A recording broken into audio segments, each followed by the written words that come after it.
Hello and welcome to Unsourced Wall. My name is Elvis Dutan and as always, I'm your host. Okay, so this is going to be kind of a short episode because there are things we have to talk about, some news topics and also some reviews, but I didn't ask for any listener questions this week and there's still not anything to talk about in terms of what I watched this week, but let's move on into news topics. One of the first things we have to talk about is the surprising and unfortunately dashed hopes that the New Mutants would release on VOD sooner rather than later, because Amazon Prime did put up a pre-order for the New Mutants for about a day and a half before it got taken down, so a lot of people were excited that maybe this was a sign that an announcement that it was going to be released soon, like Trolls 2 or The Invisible Man have been, but since the listing taken down and the orders that were made have been cancelled, there hasn't been any news or announcement up on that front since then, so it's a bit of a shame. I was kind of on the fence about it before. I do want to make the New Mutants a theater experience because I think that the last movie in the X-Men cinematic universe that Fox rated deserves that. I even went to go see Dark Phoenix in a theater experience and I don't regret that at all because I have so much respect and admiration for this branch of movies, this movie universe that they created, and I do want to, give it that one last real hurrah. But with the New Mutants, it's gone to such a point, both about the movie industry and, the world at large and public health at large, that I think that maybe video streaming is the better option because we don't know when or how the public consciousness and all the trauma that we've been living through is going to impact how theaters are even going to survive. I think there's even been a couple of announced closures in the last couple of weeks for some chain lines. If streaming is going to keep people safe and going to at least be able to satisfy some portion of the fandom, then I say go for it. I say just let it rip and we'll see where the chips fall after that. And in other comic news, we do have more announcements that other publishers like Marvel are going to be starting to publish and distribute their books starting in June. So we are going to be seeing more ongoing series and more projects, and that's a good thing. And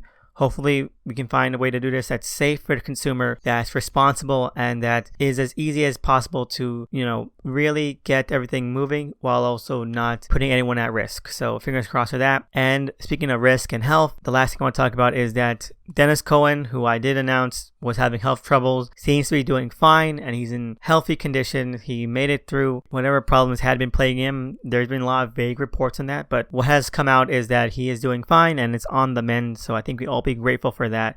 I know I am. So God bless you, Dennis Cohen, and hopefully you continue your recovery swiftly and safely. And now we can head on to what I read this week. I read another couple of digital issues. The first one would have to be The Flash, Fastest Man Alive #2, again written by Gail Simone, and it was possibly even worse than the first issue because not only is it even less of an interesting conceit and conflict for the Flash to be involved in, but it is such a watered down and completely too streamlined version of other plots that we've seen him interact with. It's like a mishmash of Hot Pursuit, Flashpoint, generic Reverse Flash stories all mixed together and just completely sucked out of any kind of flavor, investment, intrigue as much as possible. It feels so desaturated. It tries a lot and I respect that, but what hinders it is that, again, we don't have that much focus on Barry. Again, it's a little bit too cluttered. What this issue does is that it splits the narrative, or at least tries to split the narrative between Barry and another character. And what that does is that because these issues are so brief to begin with, it leaves a lot less room to have even the littlest bit of engagement or immersion. So you're just left feeling very unsatisfied. It's very unsubstantial. The content that it kind of provides could have had a lot of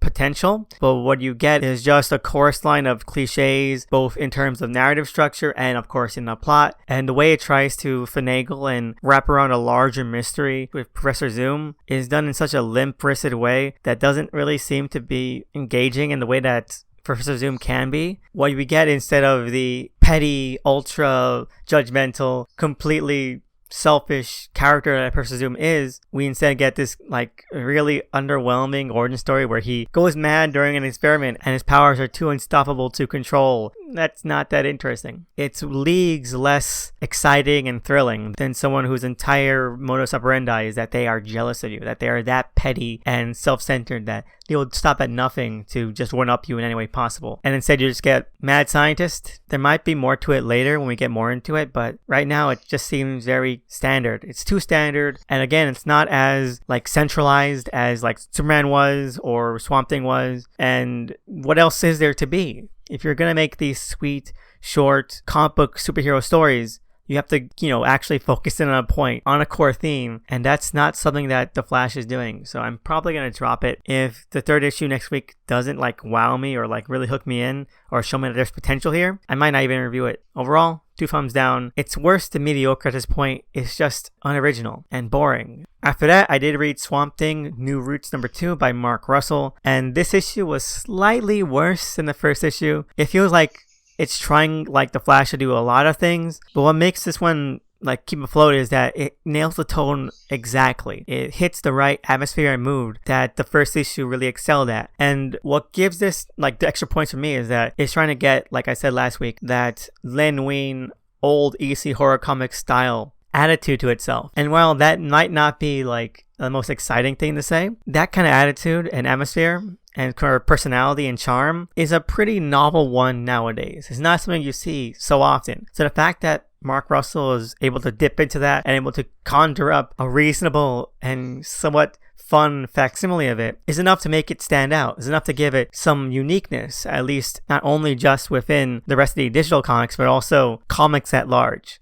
That's why I said with last week is probably my favorite Swamp Thing stories in the last couple of years, because Swamp Thing has lost that kind of edge. I think that Scott Snyder's run tried a little bit to capture it as well, but it felt a little bit too beholden to just the way modern comics are told. Meanwhile, this one, again, is kind of a moral tale, although this one's a little bit more campy, a little bit more wryly dark in the way that, you could see the Crypt Keeper be dark. It hits a good groove of being unsettling, but also nailing kind of that warmth that Swamp Thing can have. That kind of passion and energy that Alec and Swampy and just the whole concept of being in communication with nature can be. And I really like that. I think that it does bring something new to the table, or at least something that we haven't seen in a while, and it does it really well. So I really enjoyed that. Again, the plot isn't that exciting. It's not great, but it's just a nice throwback. And even then, even though I love the Ween and Wrights and stuff, the plots themselves could be as underwhelming as this. So again, it's a nice throwback, and I'm maybe giving it a little bit too much love than I would otherwise, but you know what? Screw it. It's great to see Swampy back in his element, and if these digital comics are worth anything, it's nice to see that kind of potential, or at least that kind of idea and concept and gimmick find some flourishing there. So overall, 1 thumb up, 1 thumb middle, and I can't wait for next week. I really can't. And for our final review, we have the penultimate issue of the 2nd season of Hawkman #23 by Robert Venditti, and I really enjoyed this issue. And maybe I'm giving it a little bit more credit than it should have, because it's been such a long time since the previous issue. But what this issue does really well is that much like the digital comics, it tells a nicely self-contained story. It's entirely a flashback issue, which is kind of a shame because we only have 1 issue left of this season, and there's so many plot threads left hanging. 1 more issue left, and I'm completely in doubt that we're going to see any resolution of this, which is fine.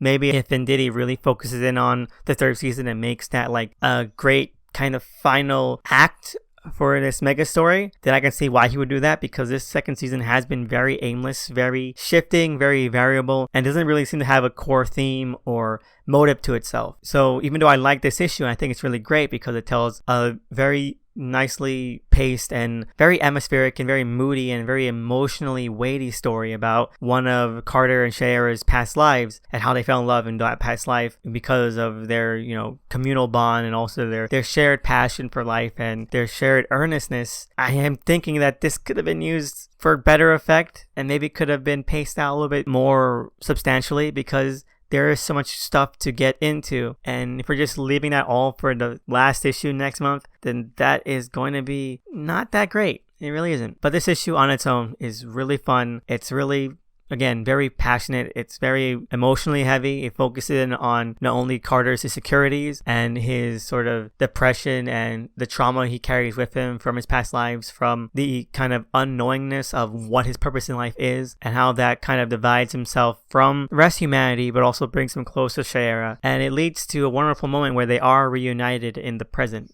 That's the framing here. I think that it was well worth it to really hammer in on why these characters work and why these characters are so at home with each other. And it made that moment where they do reconnect, and when they do finally you see each other in the present again and not just him being possessed, it makes that feel like it was the proper payoff to the last like 5 issues. Like finally we're seeing something that we've been waiting for a long time, maybe since Shira's first cameo in the first season on the Hawkworld planet. And it was a fine moment, and it made me feel very connected to this comic, and it made me feel really engaged with it. So honestly, I think this is a great issue. Tells a great story of one of Carter's past lives, and even if the next issue is going to be a complete mess or leave things hanging way open for the 3rd season, at the very least, this one moment, this one beat was executed perfect. So I really liked it for that. And overall, I do have to give it 2 thumbs up because it is a solid issue, and I don't want to judge it based on everything else around it, because it's nice to have the series back, and it's nice to see where this is going, or at least for these 2 characters together in their dynamic. And it's a great dynamic and one of the all-time great dynamics. 2 thumbs up.